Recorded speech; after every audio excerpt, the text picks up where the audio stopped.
आज ब्रह्मा विष्णु का झगड़ा भी पहुंचा महादेव के पास। ब्रह्मा जी ने कहा प्रभु, विष्णु भगवान ने कहा प्रभु, आज ब्रह्मा जी को शायद कुछ अभिमान आ गया है अपने कर्तापने का नाथ। इन्हें पता नहीं है कि इस धरती के आदि यदि कोई है तो वो आप हैं। आपसे ही बड़े बड़े सेव सनकादिक, बड़े बड़े अमलात्मा, बड़े बड़े महात्मा, सारी सृष्टि ही आपसे प्रकट होती है नाथ। और संहार होने के बाद सब आप में ही मिल जाती है। कहते हैं शिवलिंग ही एक ऐसा लिंग है जिसके अंदर धरती की सारी चीजें समाहित हो जाती। इसी कारण आपने देखा ना, अभिषेक ना जाने कितनी सारी वस्तुओं से होता बाबा का। जो चाहे जी में चढ़ा दो, दूध चढ़ाओ, दही चढ़ाओ, घी चढ़ाओ, शक्कर चढ़ाओ, शहद चढ़ाओ, फल चढ़ाओ, मेवा चढ़ाओ, सब्जी चढ़ाओ, सब कुछ चढ़ा दो। चातुर्मास श्रावण आता ना तो कई कई जगह देखा हमने सब्जियों से भी महादेव का अभिषेक होता है, अर्चन होता है। महादेव ही एक ऐसे देवता हैं जिन पर सब अर्पित हो, जो सब ग्रहण कर लेते हैं। तो पहुंचे। अब पहुंचने के बाद में प्रार्थना की, कर्पूर गौरम करुणावतारम संसार सारम भुजगेंद्रहारम सदा वसंतम हृदयारविंदे भवम भवानी सहितम नमामि।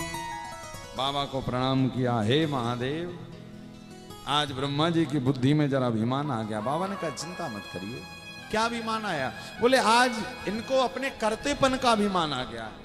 ब्रह्मा जी ने, भगवान शिव ने कहा ब्रह्मा जी क्या हुआ? ब्रह्मा जी ने कहा प्रभु, इस धरती का सबसे बड़ा भगवान हमें घोषित किया जाए।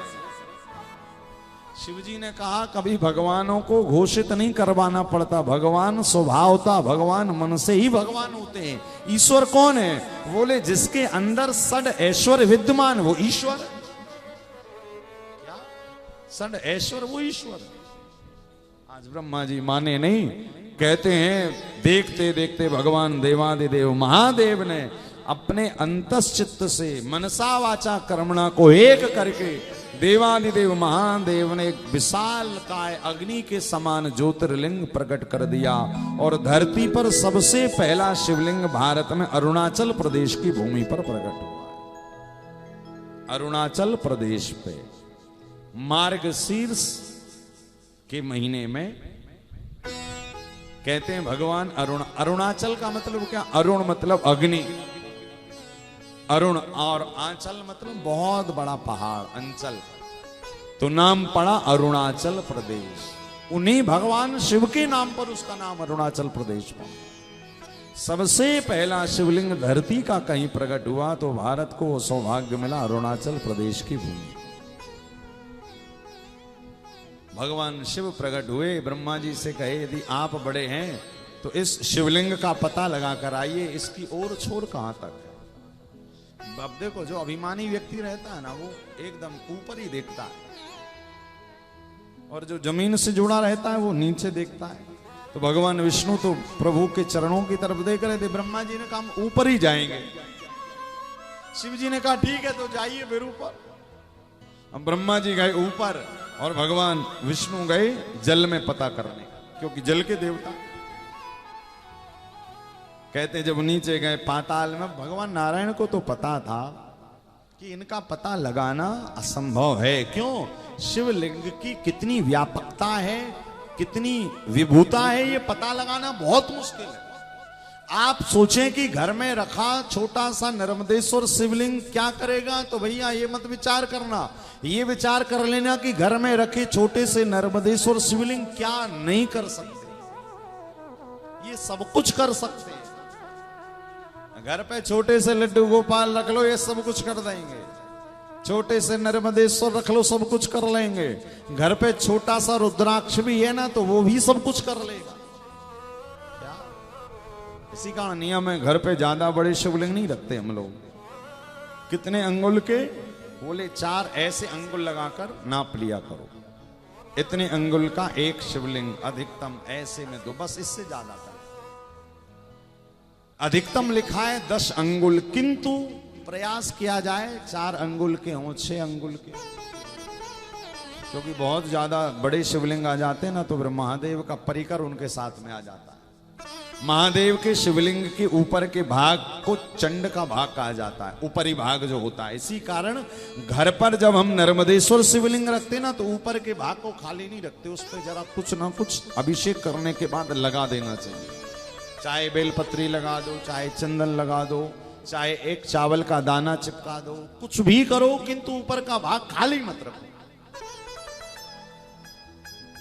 कहते ना कि शिव जी के ऊपर का चढ़ा हुआ प्रसाद भी खाना वर्जित है।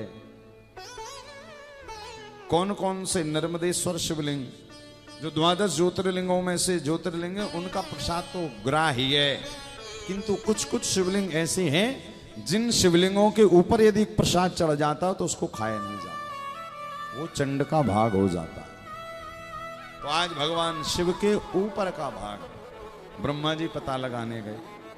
अब पता बता तो कौन लगा सकता है शिव जी का? वो आदि है, वो अनंत है, और अनंत की गहराइयों का पता लगाना मुश्किल है। इसी कारण भैया शिव जी की कृपा का पता लगाना ये बहुत असंभव चीज है।